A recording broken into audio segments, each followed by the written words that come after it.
Ladies and gentlemen, boys and girls, welcome to episode 6 of a podcast that I like to call This and That. And oh boy, do we have a good one. Cam Newton finally found a fucking team. We're going to talk about the comments Drew Brees made on kneeling, the NBA's plan inside the Disney bubble, Of course, we all know the NBA is going to play their games at Disney. NASCAR decides to ban the Confederate flag, all that. We got good, juicy sports topics to talk about. Of course, I'm going to talk about George Floyd and protests that went on and all that, give my thoughts and, talk about the George Floyd incident and talk about the protests that went on. And of course, Mississippi is also going to lose the Confederate flag from their state flag as well. As we all know, Mississippi currently has a Confederate flag in their state flag. So, and of course, we're going to break down the Florida coronavirus spike. Florida breaks daily record with nearly 10,000 new coronavirus cases. We're going to talk about that. A lot of COVID. A little bit of COVID talk. And of course, The Simpsons will no longer use white actors to voice non-white characters. You can see where this is going. But, ladies and gentlemen, boys and girls, that's just a taste of what we got. But let's start with the first topic here. And, oh boy. I'm not going to lie. When I saw the notification on my phone that Cam Newton signed a 1-year deal to the Patriots, I almost lost my shit. I almost lost my shit. But I didn't. But hear me out. Alright? I'm fucking excited. And I hope Billy B makes Cam Newton the week 1 starter. I really do. I hope it happens. But I see a quarterback competition happening. That's what I see. I see a Brian Hoyer, Jared Stidham, Cam Newton quarterback competition brewing here, If you're a Patriots fan, for once it's going to be entertaining to watch the preseason. I can say that. But, hell, it's going to be fun. It is definitely going to be fun to watch. But I did hear that, I don't know exactly, I think I saw it on the Pat McAfee, I don't know. I saw it somewhere, but the NFL is looking to slash the preseason in half to 2 games. So that's going to be interesting. Excuse me, I can talk. That's going to be interesting. Oh, okay, alright. So, I guess because the NFL is adding a 17th game to the season, they're shortening preseason to only 2 games. Oh, alright, so it's not taking effect this season. Okay, so that's going to be interesting, but this year we're going to get the 4 preseason games we normally get. So, okay, so it's taking effect next year. Yeah, because that's right, next season we're going to have 17 games now instead of 16, so, oh boy. That's going to be fun. Week 18. Ooh. But anyway, we'll have to see how that all plays out. I'm pretty curious. Two preseason games. Oh boy. Well, moving on now. After the whole Cam Newton thing, I'm excited though. I can't wait to watch NFL preseason for the Patriots. Moving on to the Drew Brees comments here. I guess Drew Brees was on a Yahoo interview, and he was talking about kneeling and disrespecting the flag, which I'm going to say it right now. Whether people like to hear it or not, it's the truth. Kneeling is disrespecting the flag. Alright? Plain and simple. If you're not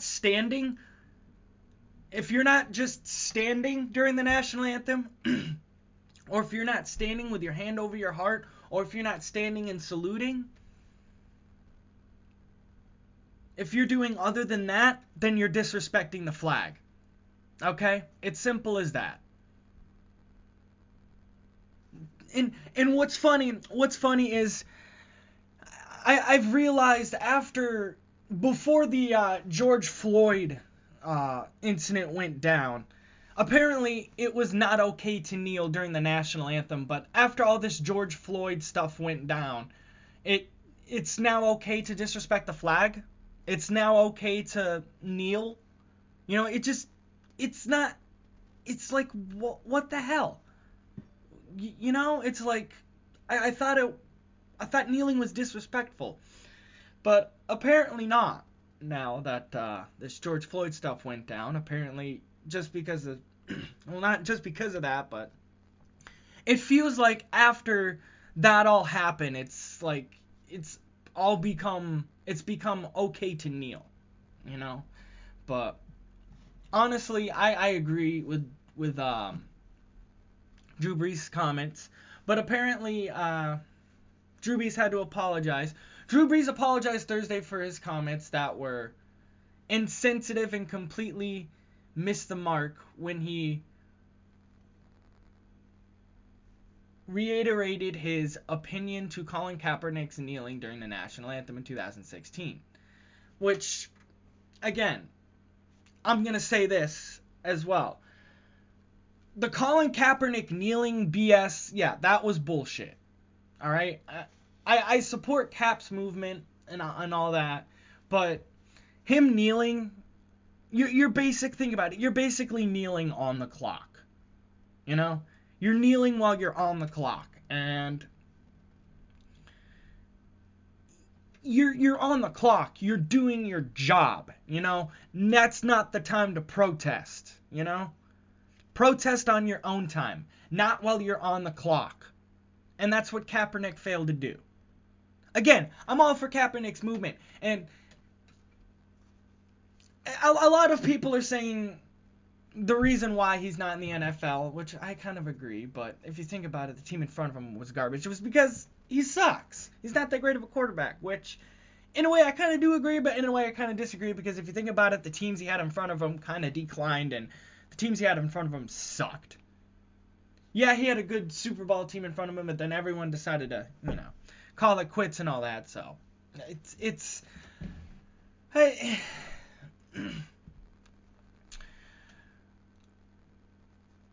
but Kaepernick's kneeling during the national anthem in 2016 drawn sharp criticism from fellow high-profile athletes and others in the wake of George Floyd's death. Yeah, see, it's people when big shit like this happens, that involves race and all that. I've realized people get softer and softer by the year, not by the year, but by the tragedy.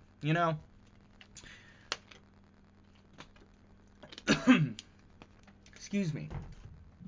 It's like companies are changing their logos and all that, and we'll talk about that a little bit later on in the podcast. But it's like people are changing things and are trying to erase the past. It's ridiculous. It's ridiculous. Aunt Jemima, and again we'll talk about that later on in the podcast as well. But I'll give you a little snippet. But the Aunt Jemima shit, having to take the black woman off the bottle, it's ridiculous. Like, come on, bro. Today, people are nothing but a bunch of soft fucking pussies. I'm gonna fucking say it now. People today are nothing but a bunch of soft fucking pussies who can't take a fucking joke. It pisses me off. Like, people blow up the tiniest little fucking things. Like, if someone says the most tiniest little controversial tiny thing, like, it's not that big a deal, but it's still somewhat controversial. People are going to make it like it's a big fucking deal nowadays. That's what people do, and it's bullshit. It's pathetic, and it pisses me off. It's like people blow up things that are no fucking big deal and make it a big deal nowadays, and it's honestly ridiculous. But the article goes on to keep saying, by the way, this is from time.com. Los Angeles Lakers great LeBron James, New Orleans Saints safety Malcolm Jenkins, and former NFL player Martellus Bennett were some of the high-profile athletes to criticize Breeze on their Twitter feeds. Well, good to know that they support disrespecting the flag, because that's basically what that is. You know? Breeze, a New Orleans Saints quarterback who won the Super Bowl in the 2009 season, was asked Wednesday in an interview with Yahoo to revisit former NFL quarterback Kaepernick's kneeling during the national anthem before games to bringing awareness of police brutality and racial justice. Breeze went on to say, "I will never agree with anybody disrespecting the flag of the United States," which I 100% agree with. Exactly. I don't support anyone who disrespects the flag either. Breeze began adding that the national anthem reminds him of his grandfathers who served in the armed forces during World War II. In many cases, it brings me to tears thinking about all that has been sacrificed, and not just in the military, but for that matter, those throughout the civil rights movements of the 60s and all that has been endured by so many people up until this point. Which, I'm sorry, I stand with Breeze. I 100% agree with his comments, you know. Why would you disrespect the flag? You know, why disrespect the flag? And of course, article goes on to say many athletes have repeatedly said kneeling was not about disrespecting the flag or the military, but instead about police brutality. Okay, so if it's not about disrespecting the flag, then why disrespect the flag? You know what I'm saying? I understand you're protesting police brutality, but if you think about it, the NFL players that protest it on the field during games, again, you're protesting while on the clock. You're not protesting on your own time. If you want to protest police brutality, that's great. That's awesome. I support that. But I don't support doing it on the clock. And I know I may, you know, I support, I can talk, wow. I support doing it on your own time, you know. I would have supported Kaepernick more if he did it on his own time. You know, maybe did a video of him kneeling before the game or something, or just a video or a picture of him kneeling in general, you know, on his social media. But instead, ooh, did you guys hear that thunder? Yeah, I don't know if you guys heard that. Having a little storm out where I live, so you guys are going to hear occasional thunder in the background. It's quite nice, quite relaxing. But, yeah, I mean, like I said, Kaepernick, the problem with him kneeling was do it on your own time. Don't do it when you're on the clock, basically. But, honestly, I agree with Breeze 100%, man. I'm sorry. I'm with 100% with Breeze, man. You don't disrespect the flag. You know? And I will never agree with anybody who disrespects the flag as well. It's disgusting. If you're for kneeling, then you're obviously for disrespecting the flag. Because again, kneeling is disrespecting the flag. Whoever told you that it's not is speaking out of their ass. Is speaking bullshit. Alright? And I said it earlier, it's funny. It's like all of a sudden after this George Floyd incident went down, it's all of a suddenly now okay to kneel. It's all of a suddenly now okay to disrespect. You know, it just pisses me off. But, which leads us into our next article, but yeah, I'm 100% with Breeze on this one. NWSL players kneel for national anthem, wear Black Lives Matter shirts. And this is, wow. Okay, wow. Honestly, at that point, if I was the referee, I would have called off the game. I would have been like, you don't stand, you're not playing. I'm sorry. I would be that ref. I would stop the anthem. I would say either you girls stand up or you're not playing this game. That's ridiculous. That's disrespecting the fucking flag, like I said. NWSL players took a knee for the national anthem and wore shirts to support Black Lives Matter. Which, again, I get that. That's great. If you would have kneeled, took a couple seconds before the anthem to take your knee and do all that, that would have been okay. That would have been fine. But doing it during the anthem, not okay. That's not fine. Again, you're protesting Black Lives Matter. Again, I get that. That's great. But you're protesting it, not protesting it, but fighting for Black Lives Matter movement. Again, I get that. But you're doing it at the wrong time.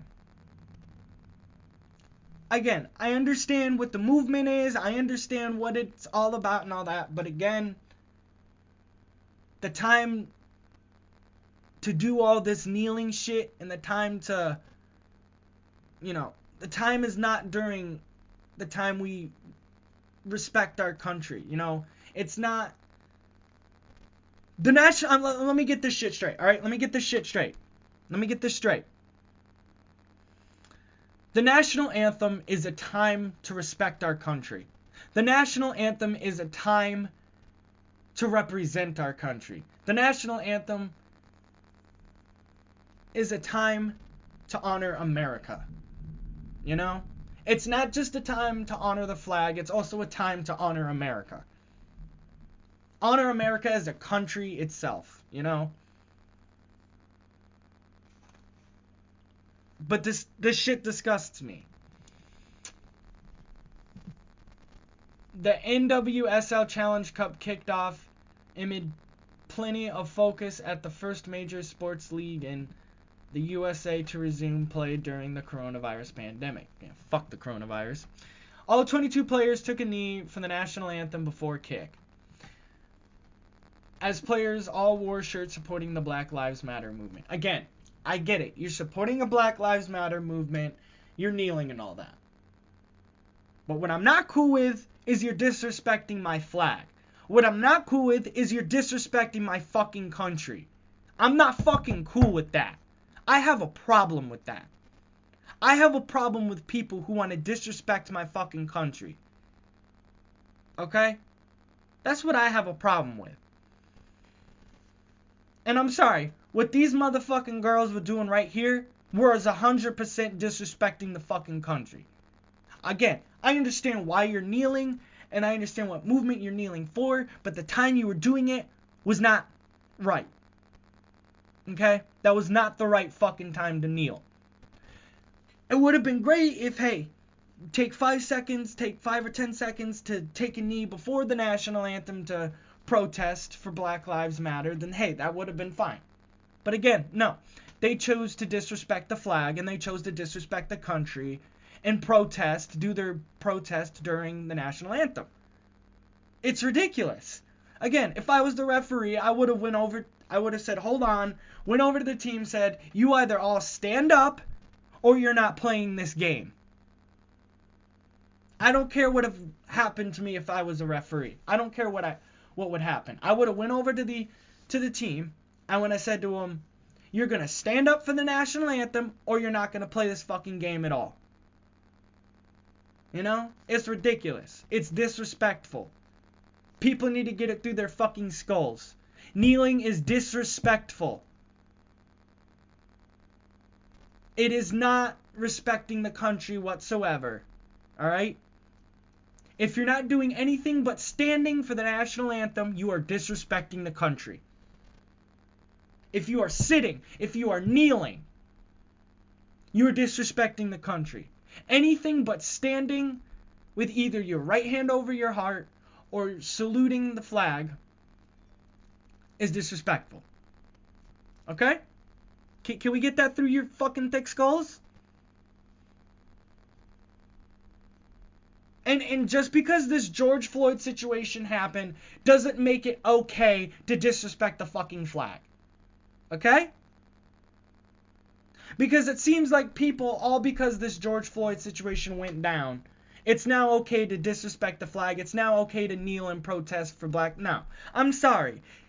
When the national anthem is on, it's not the time to protest for Black Lives Matter. It's not the time to protest for anything. It's the time to honor the country. It's the time to honor America. No matter what the fuck is going on. It's still the country you live in, and it's still the country you should honor.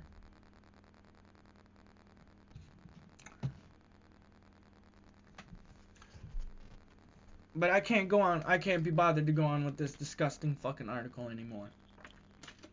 I just included this to get that piece in.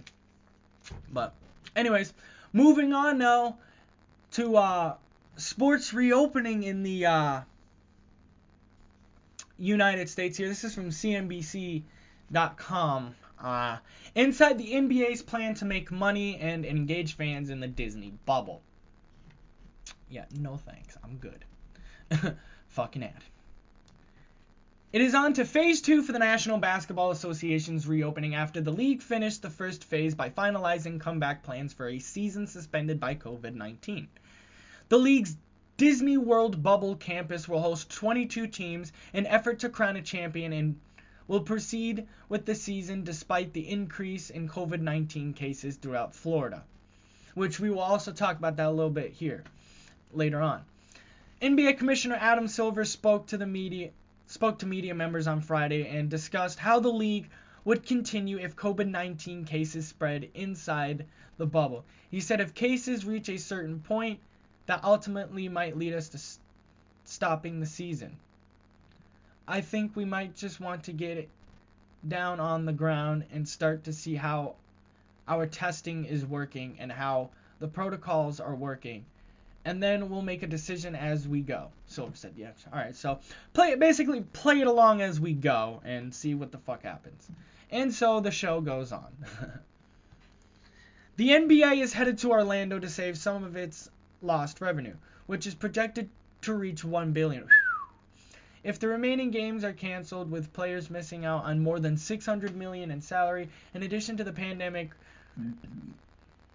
sorry about that, related to revenue losses, the NBA still has unsolved issues with China, which Silver said in February could cost the league $400 million. Damn. So the NBA will get creative since there's no playbook for games without spectators. Which I'm guessing that's possibly how they're gonna do it. I don't know. We'll see. But I'm looking forward to watching some Celtics fucking basketball. Hell yeah. I'll tune into the games. I'll see how they all play out. The article goes on to say this is the next part of the article, the NBA's virtual grandstand. Behind the scenes, the NBA scanned a board for ideas on ways to engage its fans, looking as far as Denmark's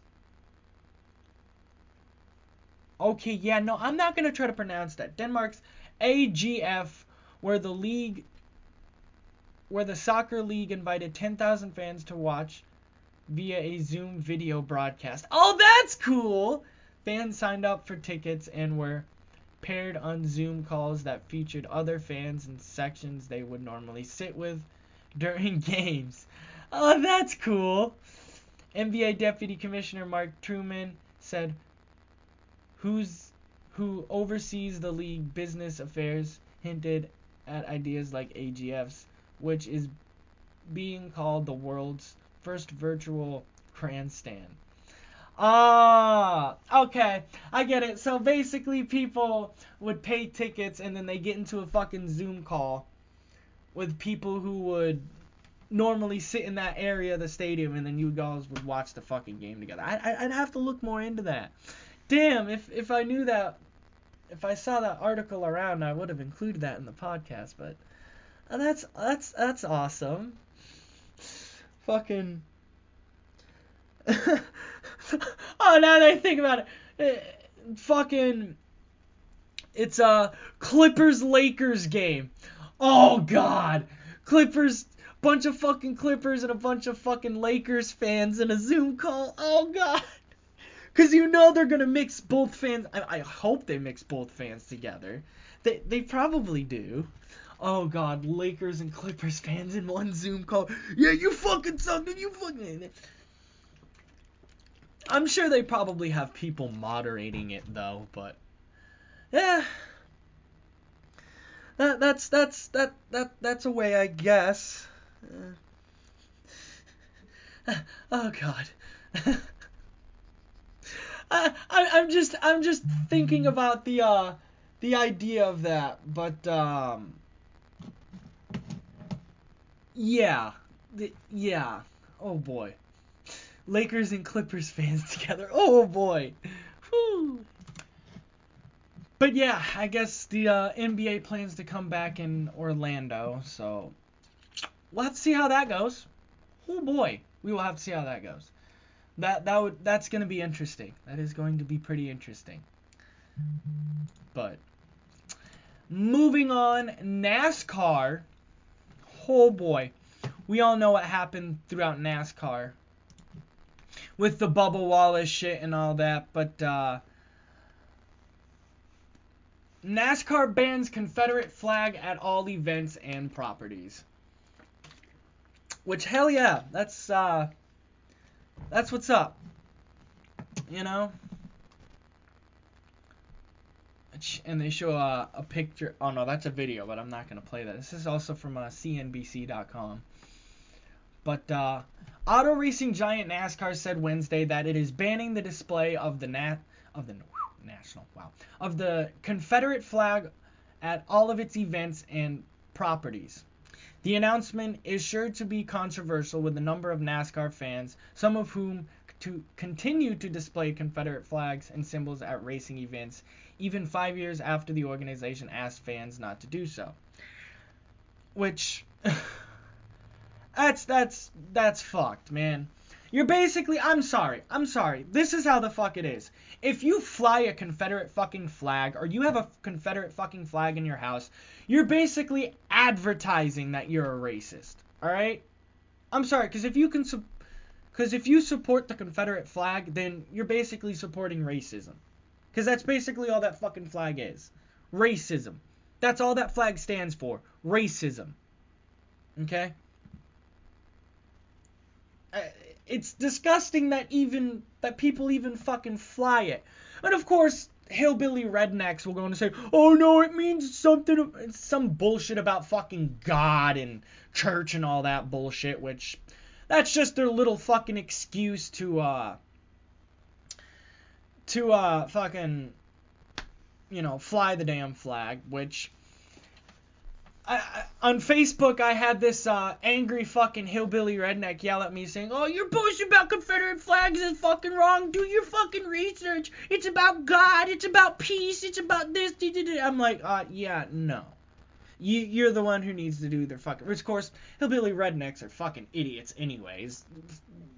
Down in the fuck... Yeah, Honestly, when I go to Florida, the fucking IQ level just drops. It just drops to my fucking feet. It's like, damn. I can smell the stupid in the air down there. Of course, fucking jacked up trucks find fucking Confederate flags and American flags. And it fucking disgusts me. It's like, ugh.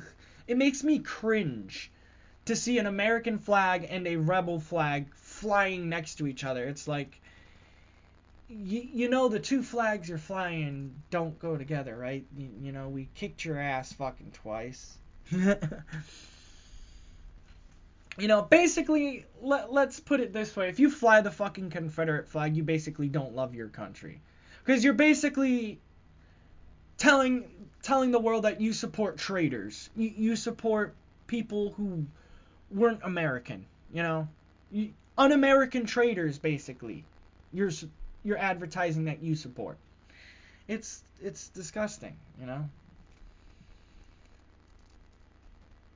And of course, the article goes on to say, also Wednesday, NASCAR removed its rule mandating that racing team members stand for the national anthem. Meaning, motherfuckers mandating. Huh. Interesting. Interesting. I'm honestly, I'm just hoping that I don't see a fucking bunch of people kneeling when I watch NASCAR, because I'm gonna admit there's like 3 races that I like to watch. I like to watch one Truck Series race and the races they have at Daytona. I like to watch the Coke 400 and the Daytona 500. That's really all I watch for NASCAR. I'll watch it sometimes when there's really nothing on TV on Sunday and Saturday, but otherwise, yeah, I really don't watch NASCAR too much. I'll watch it from time to time, but again, when I tune into a race, I really hope I don't see motherfuckers kneeling and all that, because it's ridiculous. Knowing how fucking political NASCAR is already, you know? I remember one year they allowed a driver to have a Trump car. I honestly just wish that politics and sports would not be a thing. Like, politics are banned from sports, you know? Anything political related is banned from sports. You know, that would be nice, but sadly it don't work that way.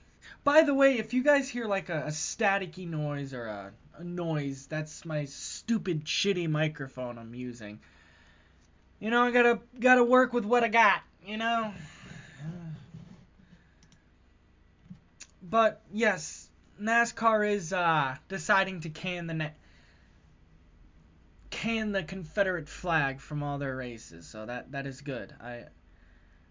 I do appreciate that, because I hate looking at fucking racist flags while I watch NASCAR, you know. Like I said, I'm not a big viewer of NASCAR, but I'll watch it from time to time. But I don't know. If you think about it, after all this George Floyd stuff went down, the world changed, but this is one thing I do like that NASCAR did.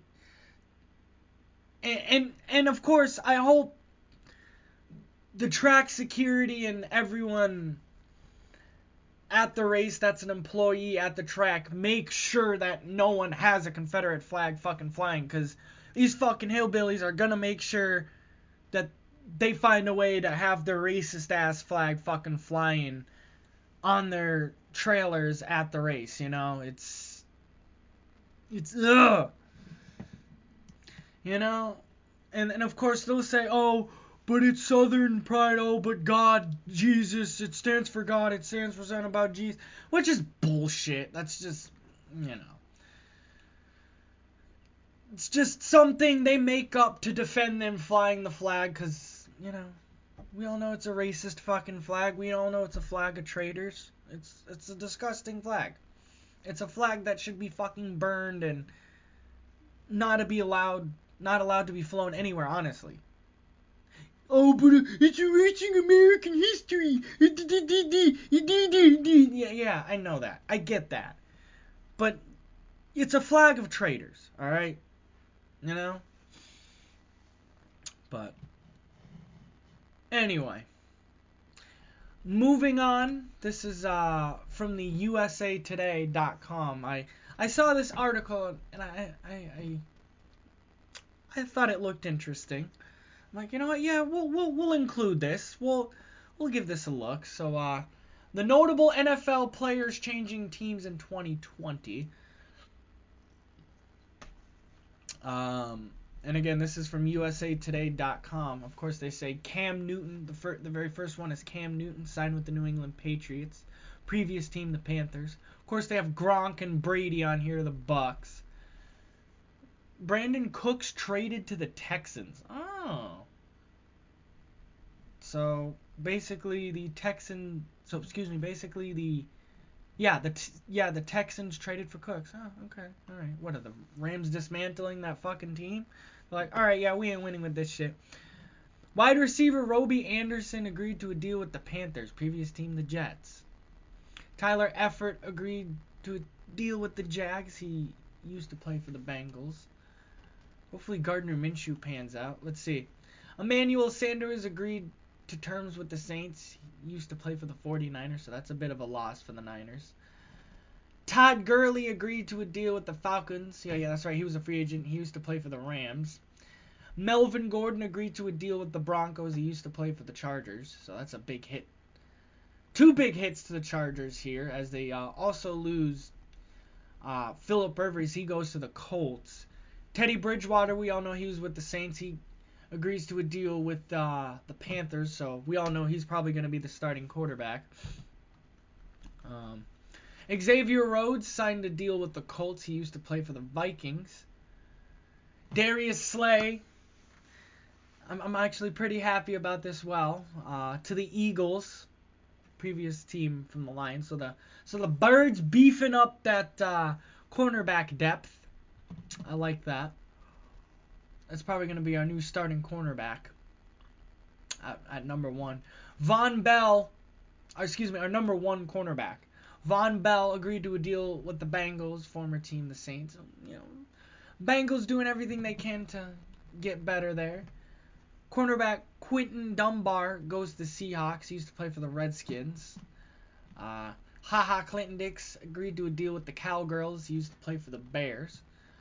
Defensive tackle Gerald McCoy signed a deal also with the Cowboys. Came from the Panthers. Jurrell Casey got traded to the Broncos from the Titans.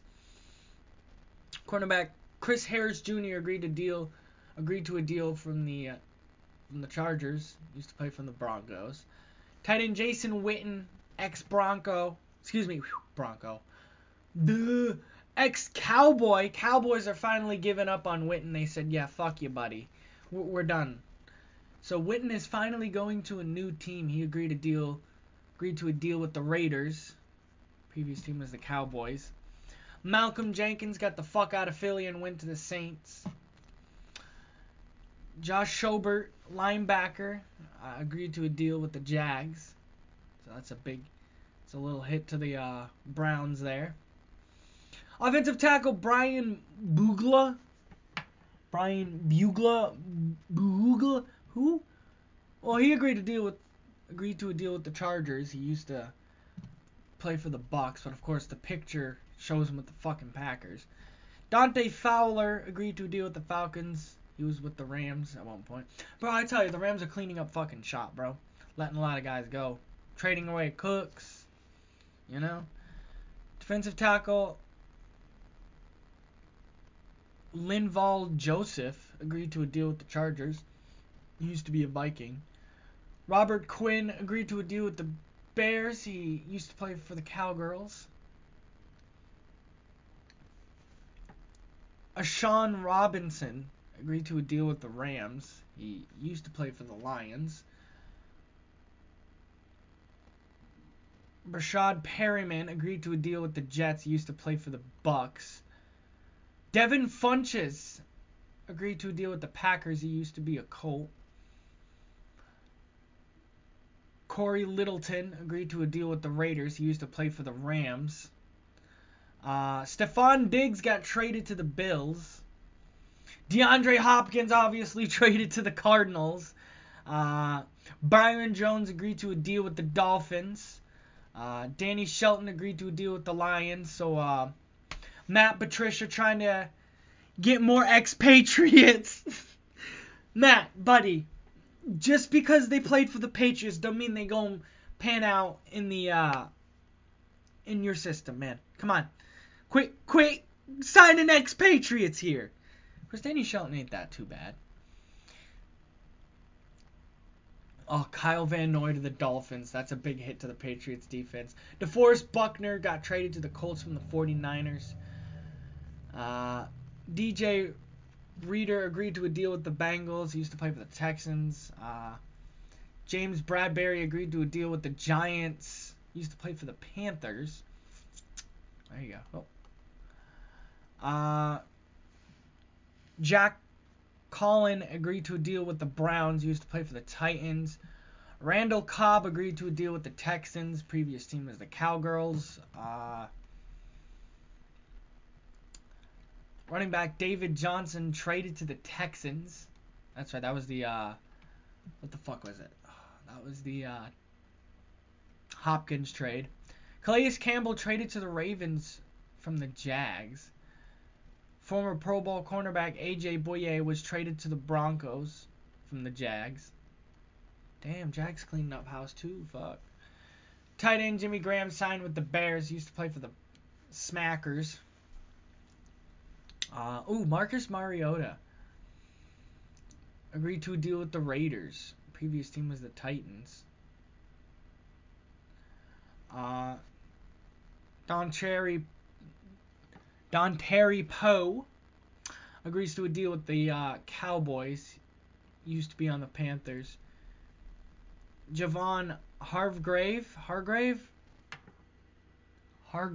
agrees to a deal with the Eagles. He used to play for the Steelers. Alright. Austin Hooper agreed to a deal with the Broncos. So, Noah Fenton Hooper. Jamie Collins agreed to a deal with the Lions. God damn it, Matt. You and signing former fucking Patriots players. Tight end Hayden Hurst traded to the Falcons. Former team was the Ravens. Got Matty Ice to throw to him now. Fuck yeah. As my computer loads here. Leonard Floyd agreed to a deal with the Rams. He used to be with the Bears. We have a ex-Packer here. See, my computer is being stupid. Oh, there we go. Blake Martinez agreed to a deal with the Giants. He was from the Packers. There we go.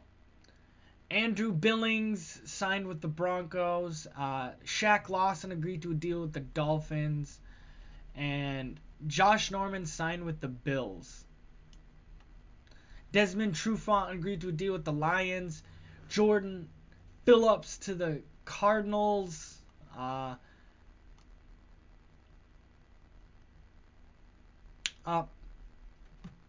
yeah, this is from the USA Today. But yeah, a lot of notable moves that happened for sure around the NFL. Just going through the rest of them.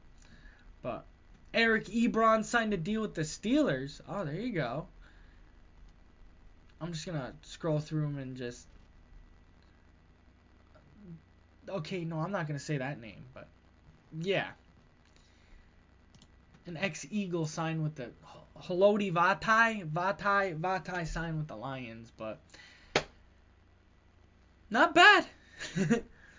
Anyways, next article. This is from MVCsports.com, and it is the Indianapolis 500 crowd will be limited to 50% capacity at August 23rd race. So by the sounds of it, we're going to be letting some fans in here. Okay. The 104th running of the Indianapolis 500 on August 23rd will be held before a crowd limited to 50% capacity, the track announced Friday. In a letter to season ticket holders, the track said it expects to accommodate at least 50% of the original ticket quantities. The track will take requests for more than 50%, but might move fans to another location because of social distancing requirements. The track also encouraged ticket holders older than 65 to consider staying home according to CDC guidelines. So yeah, they're obviously going to be taking some hardcore safety precautions and making sure that people ain't getting fucking sick. And we move on now to the showdowns across America. Oh, thank you for that. So a video just played in my ear. I'm leaving that in. I don't give a shit. It's a podcast, baby. It's raw. It's unedited. But yeah, they're 230,000 fucking seats. Whew. Damn. Okay. I was skimming through the article and I just read NBC Sports Kyle Petty that Indianapolis Motor Speedway had 230,000 seats and that 78% of its ticket allotment had been sold. Big words my poo-poo brain can't read. But, yeah, by the sounds of it, they're going to let fans in, but at a small capacity, you know. They're not going to try to let all 230,000 fucking people in there. That's how much it really holds. But there you go. We're trying to get back to some fucking normalcy here. You know? But moving on to what looks to be our final sports article. Oh, okay. Kansas State players threaten to leave over students' tweet mocking George Floyd. Yeah, that's right. We're going to start to get into the George Floyd talk here, which basically leads us into the George Floyd / protest stuff. But a group of Kansas State student athletes of color says its members will not participate in all athlete-related events unless the university takes action in wake of a tweet by a student mocking the death of George Floyd. In a statement issued Friday by senior defensive back Jordan Alexander, the group asked for a policy created against racism that will expel any student that openly displays racism on all platforms such as social media, school, Aggieville, and sporting events.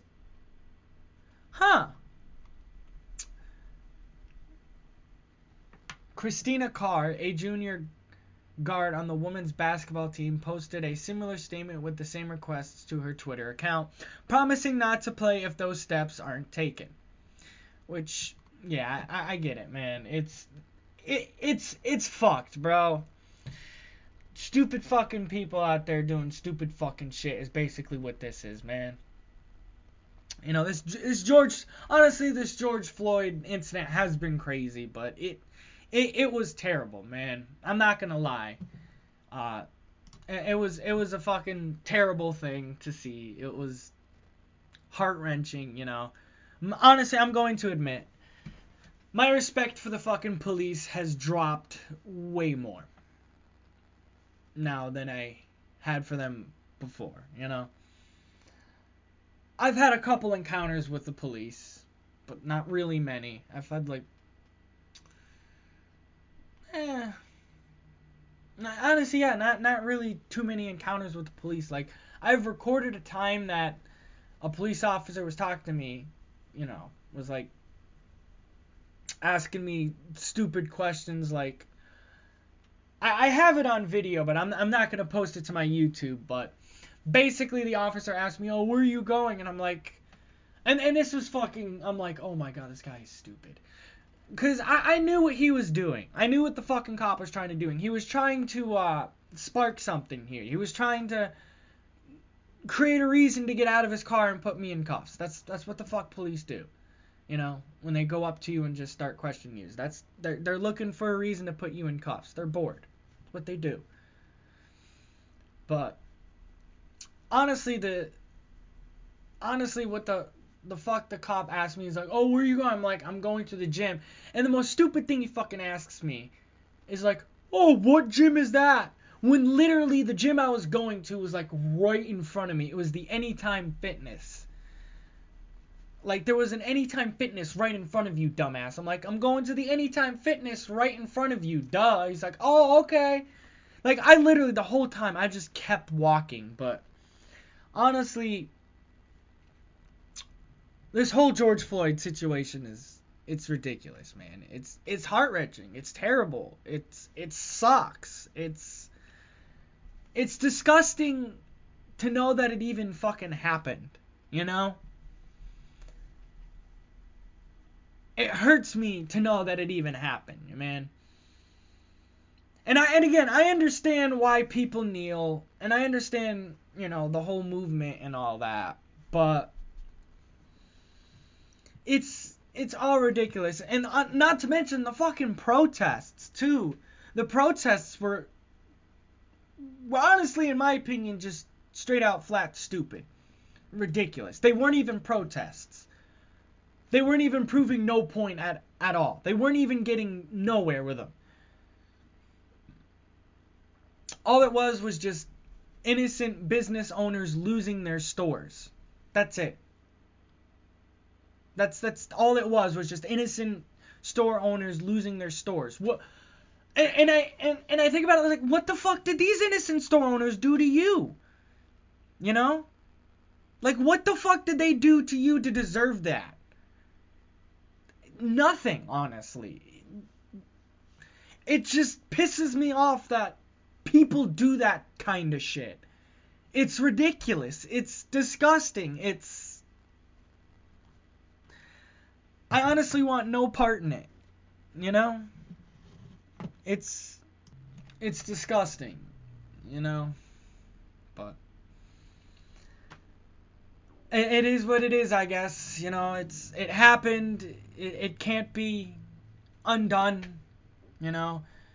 Shout out to the people who lost their business, man. Hope you all recover from this. I hope you all, you know, hope things get back to normal for all of you. You know, you got this COVID shit to fucking deal with. Now you had all that bullshit to deal with. And I'm surprised that didn't spike COVID cases in Minneapolis. I'm surprised that, you know, I didn't hear anything about cases spiking. And a lot of people weren't even wearing fucking, like, some people wearing masks, but a lot of people weren't even wearing fucking masks either. That's the thing, you know? A lot of people weren't even wearing masks. That's what was scary, so. But yeah, the protests were just too much. Like, I get it if you were peacefully protesting. And of course, oh my god, this is great. Gun lovers. Of course, there were fucking gun lovers there with fucking automatic rifles, acting all fucking badass and tough because they think they got, you know, because they, oh, carrying, we're legally, we're supporting our Second Amendment. And that's all that's, no, you're not. You're honestly posing more of a fucking threat. Oh, we're protecting the people. We're doing it. No, you're not protecting the people. You're looking to get fucking people hurt. And of course, Second Amendment lovers are gonna fucking come after you. Go right the fuck ahead. Come at me. Come at me with your Second Amendment bullshit. You know? All they were is just a bunch of fucking hillbillies with fucking guns, bulletproof fucking masks and all that, you know. Wasn't needed, man. Just wasn't fucking needed. But, yeah, those protests are ridiculous. I'm honestly glad they're gone now, but it's just that the police brutality, I understand, man. The police fucking brutality in this country is unbelievable. It's ridiculous. It's disgusting, and it's why I have no respect for the fucking police whatsoever. I don't respect the fucking police whatsoever, and I'm gonna admit that. I don't. Fuck the police, bro. You know, they're nothing but power-hungry pigs. Oh, but there's good police out there. Yeah, bullshit. Yeah, they may seem like good police, but nah. You know? And I always say this. This is my saying. Why respect them if they don't respect us? You know? Why give them respect if they don't give us the respect we deserve? If they want the respect they deserve, then they need to give us the respect we fucking deserve. You know? But it's ridiculous, man. It pisses me off. It sickens me. It's just, why? Why would you do that? Like, why? You know? And even with the George Floyd thing, that's just a fucking cop being a power-hungry fucking pig thinking that he's a fucking above the law. That's all that fucking was. You killed a fucking innocent man who didn't deserve to fucking die.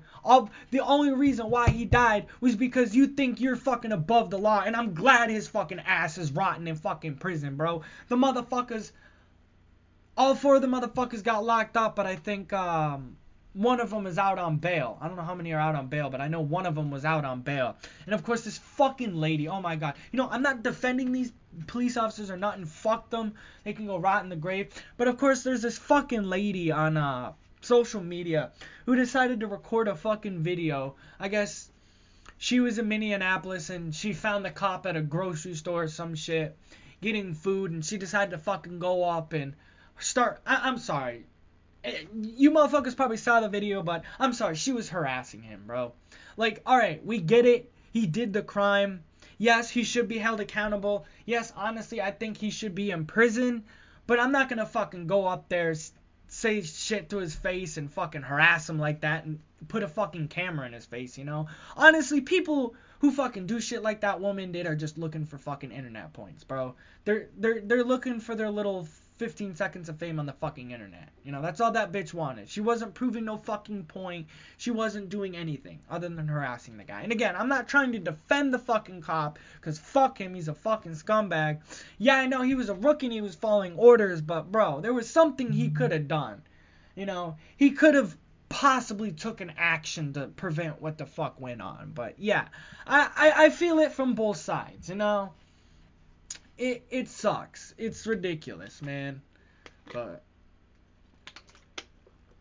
honestly, it is what it is. It's happened. It's in the books now. The motherfuckers are off the streets, you know. I don't feel sorry for the fucking cops that did it, but I feel sorry for their fucking families, man. I really do feel sorry for their families. They really don't deserve this shit.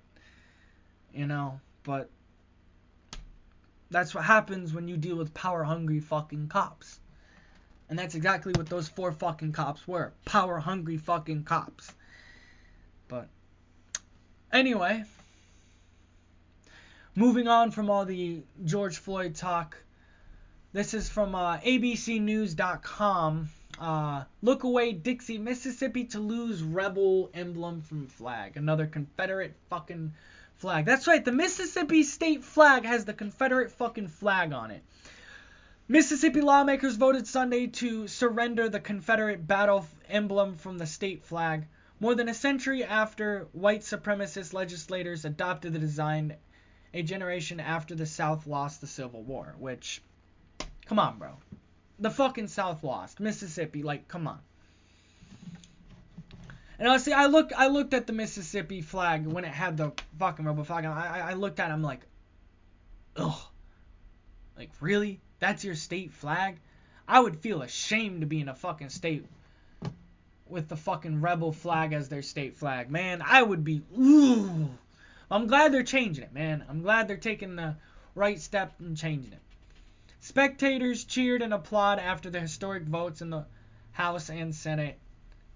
Oh, so this got through Republicans too. Okay.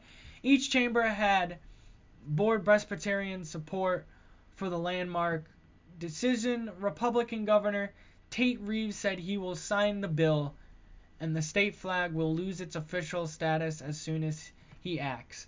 That could happen in the coming days, said his spokeswoman Renee Easy, I don't know.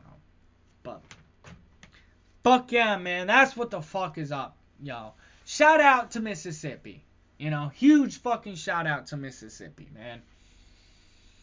That's what the fuck is up, bro. Huge shout out to Mississippi. Honestly, I can't wait to see what their new state flag is going to be. Are they just going to keep it the way it is, but just get rid of the Confederate symbol? You know, what the fuck are they going to do? I can't wait. I can't wait. You know? But, shit. Hell yeah, that's what's up.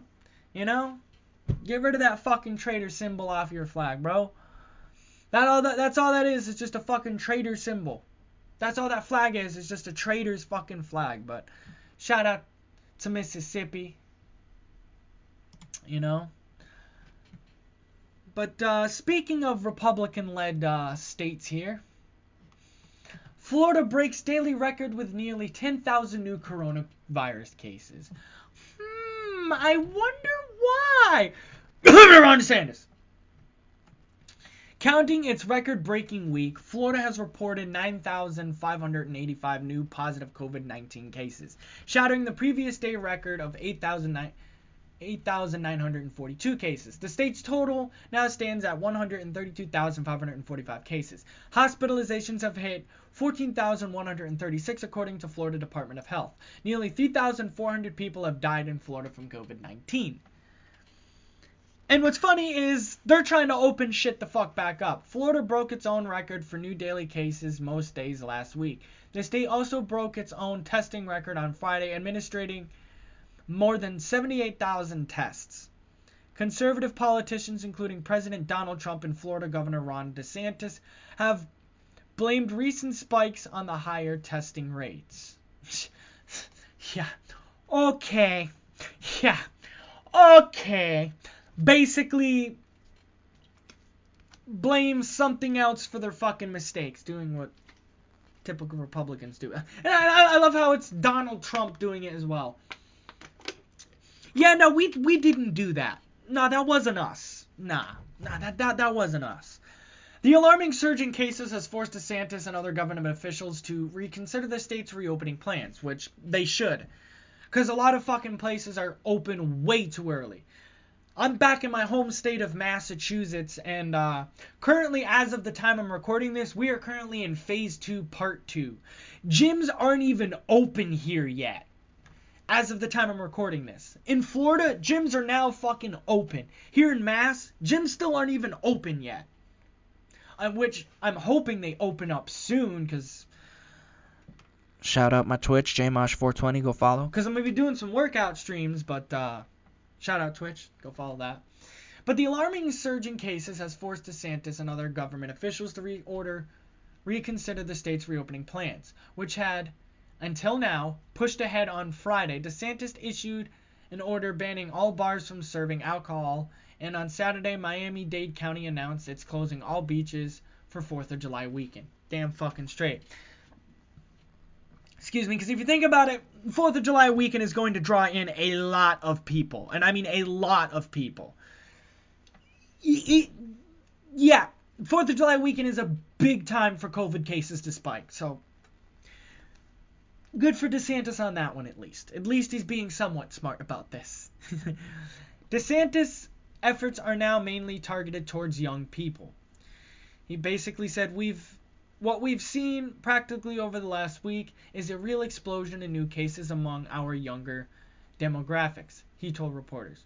When we started this in March, the median age of people who tested positive was, I think, 65. I think. Oh, God. As testing ramped up, that went into the 50s. But it was pretty much in the 50s for the most time, and then just recently has really plunged. Oh. Alright, well, yeah, that's money-hungry governors for you, you know? That's what happens when you have a money-hungry governor who just wants to line his pockets and make ching-ching bling-a-ding-dang-dang, you know? Some governors are not taking this COVID reopening shit too seriously. But I'm gonna, as a Democrat myself, we have a Republican governor here in Massachusetts. And honestly, he's doing a very better job than Ron DeSantis is, which just, there is a lot of people bitching to just basically reopen everything, which I'm sorry, people. Yeah, reopening everything. Look what the fuck's happening in Florida. Look how many more people are getting, one step at a time. You know, shout out to all the people who want to take it safe and want to, you know, play it cool. Shout out to those people. But to the people who want to open up early, you don't like the current procedures that are currently in fucking place, stay the fuck home. Which a lot of people now, I'm starting to see around stores around here, a lot of people aren't wearing masks anymore. Yikes. But this next article is from CTV News. COVID-19 deaths surpass 500,000 globally with more than 10 million infected. Rome. The world surpassed two sobering coronavirus milestones Sunday. 500,000 confirmed deaths, 10 million confirmed cases, and hit another high mark for daily new infections as governments that attempted reopenings continued to backtrack and warn that worse news could be yet to come. Exactly. Governors are basically rushing the reopening process of their states. Florida. You know? I can tell a lot of the money-hungry governors are trying to push the reopening phases so they can start lining their fucking pockets again. Because they realize, hey, wait a minute, with all the states, with everything being closed and all that, you know, we're not making money, you know, and we need to make money. That's basically what the fuck all the governors who are rushing reopening are thinking right now. My pockets aren't getting fatter, you know? It's disgusting what politicians have become, honestly. It is. And it's sad too, but hell. COVID-19 has taken a very swift and very dangerous turn in Texas over just the past few days, said Governor Greg Abbott, who allowed businesses to start reopening in early May, but on Friday shut down bars and limited restaurant dining amid a spike in cases. Again, it's always the southern states. Why? Republicans, greedy, want money, ching, want fatter pockets, want fatter wallets. They want money. That's what they want. You know? And of course, their states all being closed, especially Texas, that's a big ass fucking state. With that state being closed, they're not getting money. You know? California Governor Gavin Newsom rolled back reopenings of bars in 7 counties, including Los Angeles. He ordered them to close immediately and urged 8 other counties to issue local health orders mandating the same. Okay.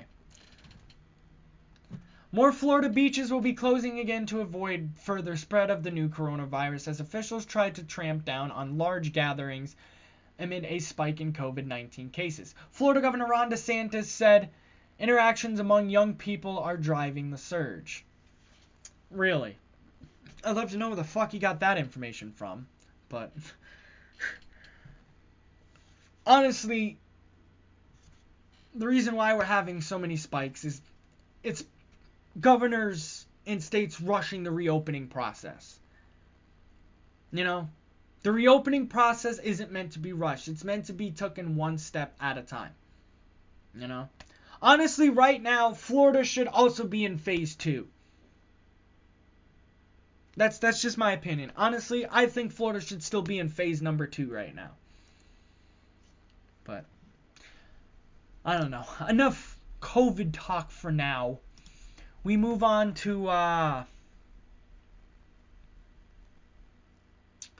next topic, which is, oh my god, today's generation changing, and today, as we know it changing, The Simpsons will no longer use white actors to voice non-white characters. Fuck my life. Oh my god. Today's generation is becoming so fucking soft. That's our fucking problem. Today's generation today is becoming soft. People today are becoming nothing but a bunch of soft fucking pussies. It's ridiculous. It's disgusting. It's like, come on, people. Grow the fuck up. So what? There's no problem with a white actor voicing a black person. I see no problem with that. None whatsoever. What the fuck is the problem with that? You know? It's just today's world becoming fucking soft, bro. That's what it is. It's like, what the fuck? Why? What is the big deal about a white person voicing a black person? What the fuck is such a big deal? I don't see a big deal about it. I just don't. It's ridiculous. It honestly is. The Simpsons, which is scheduled to begin airing its 32nd season later in 2020, will no longer be using white actors to voice people of color. In a statement delivered by the show's producers, as reported by Entertainment Weekly, it said that the show will no longer have white actors voice non-white characters. This follows earlier decision between the producers and voice actor Hank, I'm going to butcher this, but Arzera, to recast the character of Apu. Okay, I'm not going to say that. To recast the character of Apu, an Indian character. It has not been announced who will voice the character yet going forward. Like, are you fucking kidding me? So, you're telling me that Apu is gone now. That Apu is... Someone is... Wow, okay. Other characters that will need to be recasted going forward include Apu's wife, Manjulia, who I don't know. Dr. Herbert and his family, Lou, Cookie, Quan, Derek, Tatum, and Bumblebee Man. It's not a long list with Apu standing by far the show's most prominent non-white character. So it sucks. It does. It's ridiculous. It sucks. It's basically saying that this world today is getting fucking soft. By the way, this is from GameSpot.com, but today's world is becoming nothing but a bunch of soft fucking pussies. People today are becoming nothing but a bunch of soft fucking pussies. You know, that's all it is people becoming nothing but a bunch of soft pussies. It's ridiculous. I hate it, man. The world as we know it is fucking changing. A lot. I just miss the old days. I really do. I really miss the fucking old days. Where things were more simpler. Things would get by more easier, you know? Just, nope. Everyone today is growing fucking soft. You know? But moving on from that, onto our next article here. This is from Yahoo News. More U.S. companies join Facebook ad boycott bandwagon. Mark Zuckerberg losing their money. They basically list the people who are pulling out, but I will read you them here in a minute. A handful of U.S. companies have pulled advertising from Facebook Incorporated in support of a campaign that called out the social media giant for not doing called out social media giant for not doing enough to stop hate speech on its platforms. The Stop Hate Speech for Profit campaign was started by several U.S. civil rights groups after the death of African-American George Floyd in police custody. Yep, exactly. See, everything that's fucking going on. See, let me stop right here. Because of the George Floyd incident, everything, I'm going to fucking say it. Honestly, the reason why a lot of shit is changing now is because of the fucking George Floyd incident. I bet you if the George Floyd incident never fucking happened, a lot of this shit probably wouldn't be happening. You know? That's what I see. It's all because of this fucking George Floyd incident. That shit is now changing. Oh, racist this. This is now racist. That is now racist. You know? It's all because of this fucking George Floyd incident. Ever since he died, shit's been changing. Shit that doesn't need to change is changing. It's a shitstorm, honestly. But African-American George Floyd in police custody triggered widespread protests against racial discrimination in the United States. So I guess here are some of the companies that pulled out.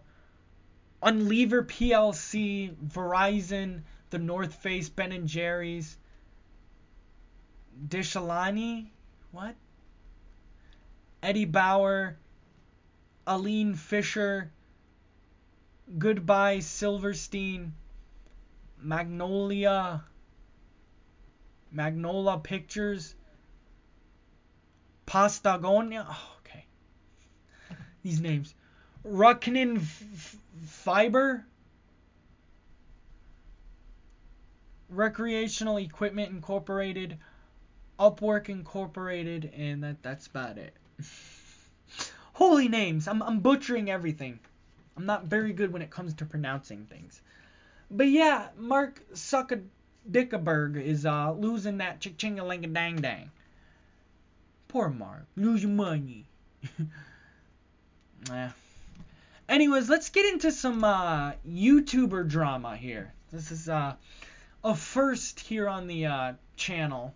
On the podcast here. Getting into some fucking YouTube drama. But Shane Dawson recently submitted out an apology video for all the stuff he has done in the past. You know, I guess back in his past he he was posting offensive content. He was posting content with blackface and all that. And he made a video on his channel called Taking Accountability, and the likes dislikes aren't really that bad. I mean the comments are spammed with one fucking thing, but the likes to dislikes, I guess you could say people seem to be on his side, but then again, there were a lot of people who are mad at him. He is losing over hundreds of thousands of subscribers for this incident, but it's ridiculous.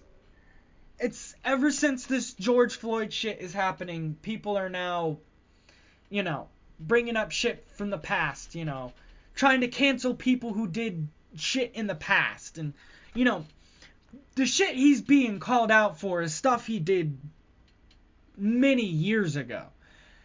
But that doesn't mean it's still not wrong, though. It is wrong of him to do said things he did, and it is offensive. And I guess there was a video of him pretending to masturbate to a picture of Willow Smith. The video is out there. But her brother Jaden Smith tweeted out this: "Shane Dawson, I am disgusted by you. You sexualizing an 11-year-old girl who happens to be my sister is the furthest thing from funny and not okay in the slightest bit." And you gotta admit, yeah, that's classic Shane for you. That is fucked up, bro. That is. It is a fucked up video, nonetheless. Oh hey. I'm looking on Twitter right now, and Trump is a racist is trending. Wait, what? Huh? Well, we all know he's a fucking racist.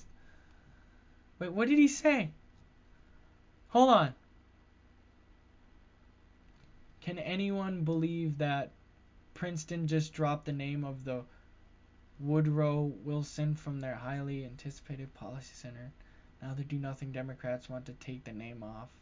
Want to take off the name John Wayne from an airport in Kraustadt. What did he say? I don't know. I'll have to look more in. What? I don't know. Anyways, back to what I was talking about. But yeah, man, it's disgusting. Anyone who does blackface or anyone who posts offensive content, bro, that's wrong. And I'm a fan of Shane Dawson. I like Shane Dawson's content. I didn't even know of those old videos. I didn't even know he posted those old videos. Shit, man. I didn't even know about that. What? Oh, Lakers set to sign J.R. Smith for the remainder of the season. Oh, God. Oh, God. I'll throw that in as a little bonus at the end. You know what? Yeah, we'll throw that in as a little bonus at the end. But even Woj tweeted it. But yeah, that's fucked up, man. But yeah, Shane did apologize for it, and I don't know what else more to say. It's a fucked up situation, Moving on to even more YouTube drama, I should say. Tom Syndicate. Syndicate was accused of rape from a couple girls. The zombie unicorn and apparently his ex-girlfriend accused him of rape, which what zombie accused him, I don't know if you really can call that rape. I mean, basically what happened between zombie unicorn and him is, I guess they were making love and I guess it was consensual. It was, well, I don't want to say making love, but they were smashing. I guess they were friends with benefits at the time, and and I guess, but this was consensual sex. But I guess what happened was, and Tom is denying this. We'll read his statement here in a minute. He did put out a statement. But Syndicate basically said, Zombie basically said he forced her down onto the bed and blew his load inside her, which basically he's denying that. And the ex-girlfriend, I guess we'll read the statement, but I saw this on Drama Alert. I saw the video Gnome Star posted about it, and he showed the video of the ex-girlfriend, and oh my god, like, I can tell the ex-girlfriend's just doing this for fucking attention, man. I really hate to shout out this fucking jackass, but go check out Drama Alert. It's on the Drama Alert channel. I'm sure if you also search it, you can find it. But yeah, basically in the video, the ex-girlfriend was fucking obviously fake crying, bro. She was trying to fake cry. She was trying to, basically women taking advantage of the hashtag #MeToo movement to get attention, But let's read Tom's statement here. It's a quite lengthy one, but I'll read it. And this is a statement from him. I was shocked and sickened by the false allegations made against me on Sunday by two women. Excuse me, hold on. I was shocked and sickened by the false allegations made against me on Sunday by two women I once called friends. I promised I would respond, and now I want people to know the truth. Let me start by saying I fully support the women who are courageous enough to speak up because they have been raped or sexually abused. The hashtag #MeToo movement has empowered victims, and that is such an important, necessary, valuable thing. But this is something completely different. This is character assassination by social media without evidence to support it or any justification. These two women have chosen to make horrendous allegations against me for reasons I do not understand, attempting to stage a public trial without giving me a chance to defend myself. I do not want to get personal. I simply want to stick to the facts. Oh, come on. I had consensual sex with Natalie, aka Zombie Unicorn. But he puts her full name, but I'm just going to call her Natalie. In 2016, I did not pin her down. I did not use any force against her. I did not rape her. We discussed it and both agreed as a precaution that she would take the morning pill. I can read. We agreed as a precaution that she would take the morning after pill, which is what happened. This was a decision we both made together. It was not one-sided or forced. I was in a relation... Okay, so that was the Zombie Unicorn incident. Now this is the incident with his ex-girlfriend. I was in a relationship with Caitlin Witcher, which is her name, in 2012. We were both teenagers. I loved her very much. Aww. We never had full sexual relationship because she made it clear that that was not what she wanted, and I respected that. The allegations she made against me are completely false. I know she has been through some tough times in her life, and I've always considered her to be a good person. But these claims she has made against me are entirely wrong. I have nothing but sympathy for the victims of sexual and physical abuse. I share their rage, and I want the abusers called out and held accountable. But when you are falsely accused of being an abuser, you cannot just sit back and accept the innocent allegations being made against you. You have to tell the truth and hope that people will listen, which is what I'm doing now. I understand that asserting my innocence will be difficult for some, and I apologize if this is a trigger for anybody who is a victim of abuse. I wish both Natalie and Catherine no ill will. I can read. But I also hope you understand that I cannot allow false and deeply damaging stories to accumulate about me without responding. So yeah, he basically responded to the allegations saying that that the accusations are 100% false, that they're not true, which I hope that is true. I want to take Tom's side, but I want to wait for more shit to come out. But as of right now, I'm kind of taking Tom's side, but I don't know. And I'm seeing something about the 2 police officers in the George Floyd thing here, so we'll check up on that. But yeah, man, that fucking sucks. When you're accused of an allegation like that fucking sucks. But anyway, Mark Zuckerberg is losing more fucking money. That's enough for the YouTube drama.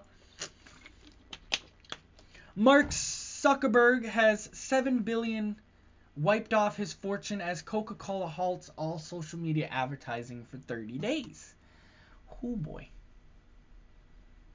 Yeah, that's right. Coca-Cola chief executive James Quincy said on Friday that the company would halt all social media ads for 30 days while it rethinks its policies. There is no place for racism in the world, and there is no place for racism on social media. Quincy wrote on Coca-Cola's site that the Coca-Cola company will pause paid advertising on all social media platforms globally for at least 30 days. We will take this time to reassess our advertising policies to determine whether revisions are needed. We will also expect greater accountability and transparency for the social media partners. So basically, Coca-Cola and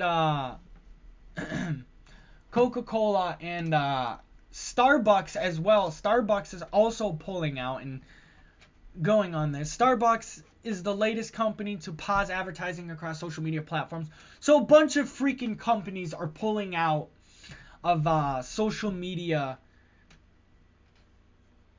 basically stopping funding for advertising on social media because of racism and all that. So yeah, Starbucks and Coke are out, which takes a big loss to Mark Zuckerberg's wallet. A big loss. $7 billion wiped off his fortune. Yikes. Starbucks, let's see. Does Starbucks, does it tell us how much Starbucks wipes off his fortune as well or not? Do we not get that? Let's see. Well, no, sadly it doesn't tell me how much he's losing from Starbucks, but apparently from Coke, he's losing at least $7 billion. So that's... Ooh. Yeah, this George Floyd stuff is taking a toll on America here, man. Honestly, taking a toll on this whole world, but yeah, a bunch of companies are pulling out. So on to our last article here, which is the Aunt Jemima brand to change name and image over racial stereotype. Oh my god. This is... See, again, it's all because of this George Floyd nonsense that went on. Every company is now changing their name that has a black person on it, or is some kind of racial stereotype, you know. This is, by the way, from the New York Times. They go on to say, for decades, Quaker Oats knew that one of its major brands, Aunt Jemima, which is fucking yummy maple syrup, was built on racist imagery. I honestly didn't know that. I'm going to have to look that up. The company inched toward fixing the problem over the years, replacing the handkerchief on the Aunt Jemima character's head with plaid headband in 1968 and adding pearl earrings and a lace collar in 1989. But it was not until Wednesday that Quaker Oats announced it would drop the Aunt Jemima name and change the packaging.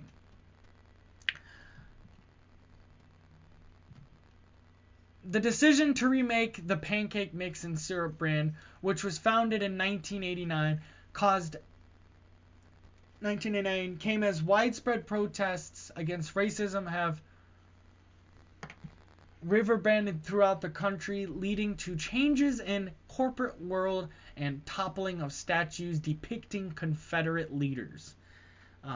Okay.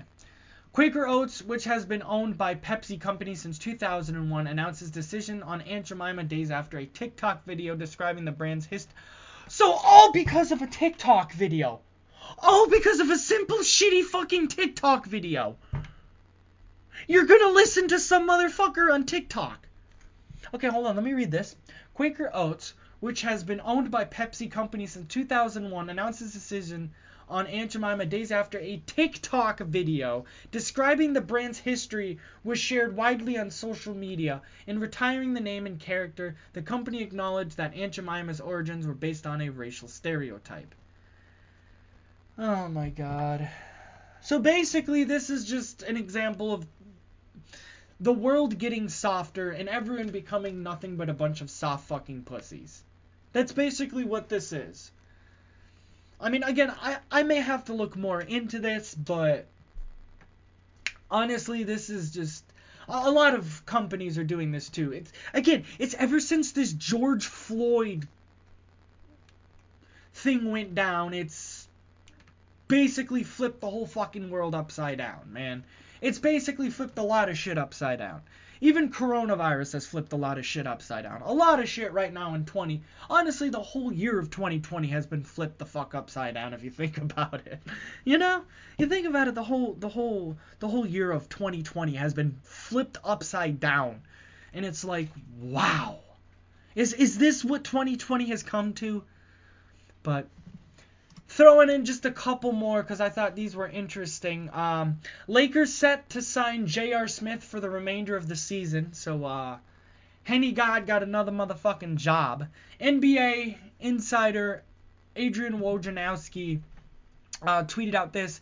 Free agent guard J.R. Smith and the Lakers are working through final steps.